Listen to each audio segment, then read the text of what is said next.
பஞ்சு போல மிருதுவான அப்பம் உங்களுக்கு வேணுமா? அப்போ இந்த வீடியோவை கடைசி வரைக்கும் பாருங்க. ரொம்ப ஈஸியான ரெசிபி.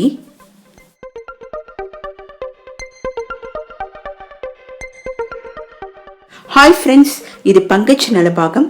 ஃபர்ஸ்ட் டைம் நம்ம சேனல் வீடியோ பார்க்குறவங்க மறக்காம சேனலை சப்ஸ்கிரைப் பண்ணிக்கோங்க. இப்போ ரெசிபிக்குள்ளே போகலாம். இங்கே நான் 1 கப்பு பச்சரிசி எடுத்திருக்கேன். இதுக்கு 3 டேபிள் ஸ்பூன் உளுத்தம்பருப்பு, 1/4 டீஸ்பூன் வெந்தயம் சேர்த்து நல்லா 3-4 மணி நேரம் ஊற வச்சிடலாம். இப்போ உளுத்தம்பருப்பும் வெந்தயமும் சேர்த்தாதான் நமக்கு நல்லா உப்பி வரும்.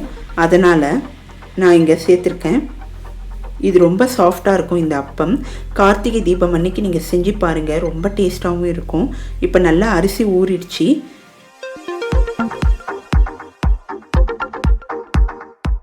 கால் மூடி தேங்காவை ஏலக்காயோடு சேர்த்து நல்லா மிக்சியில் பொடிச்சிடலாம். இதை தனியாக எடுத்து வச்சிடலாம். இப்போ நம்ம தண்ணி இல்லாமல் அரிசி பருப்பை மட்டும் கொஞ்சமாக தண்ணீர் விட்டு மிக்சியில் நல்லா மையாக அரைச்சிடலாம். 1 கப்பு அரிசிக்கு 1 கப்பு வெல்லம் கரெக்டாக இருக்கும். இன்னும் உங்களுக்கு வெல்லம் வேணும்னா 1/4 கப்பு எடுத்துக்கோங்க. இப்போ இதையும் சேர்த்து நம்ம அரைச்சிடலாம். தேங்காவையும் சேர்த்து நல்லா மையாக அரைச்சிடலாம். நமக்கு இப்போது அப்பத்துக்கு மாவு தயாராக இருக்குது.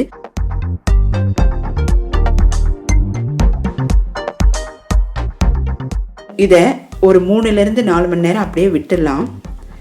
நல்லா மாவு கொஞ்சம் பொங்கி இருக்கும். சப்போஸ் உங்களுக்கு உடனே அப்பம் வாக்கணுன்னா ஒரு அரை வாழைப்பழத்தை இதோட சேர்த்து அரைச்சிடுங்க.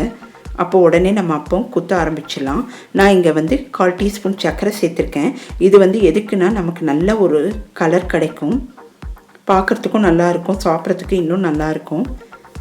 அதனால் இதை சேர்த்துருக்கேன். இப்போ நம்ம கடாயில் எண்ணெய் தயாராக வச்சிடலாம். மீடியம் ஹீட்டில் அடுப்பை வச்சிடலாம். ஒரு குழி கரண்டி எடுத்துக்கலாம்.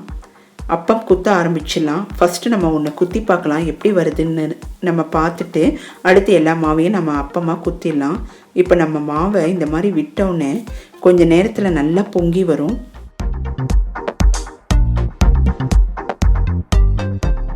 இது கரெக்டான பதம். இப்போ பாருங்கள், நல்லா பொங்கி வருது. நல்லா செவந்து வந்தவுடனே அடுப்புலேருந்து எடுத்துடலாம். நல்லா புசு புசுன்னு வருது பாருங்கள். ரொம்ப சாஃப்டாக இருக்கும் இந்த அப்பம். கார்த்திகை தீபத்துக்கு நீங்கள் பண்ணி பாருங்கள், ரொம்பவும் டேஸ்ட்டாக இருக்கும். எனக்கு 1 கப்பு அரிசியில் 12-13 அப்பம் கிடைச்சிது. ரொம்ப ஈஸியான ரெசிபி. நம்ம இதே மாதிரி எல்லா மாவையும் அப்பமாக குத்திடலாம்.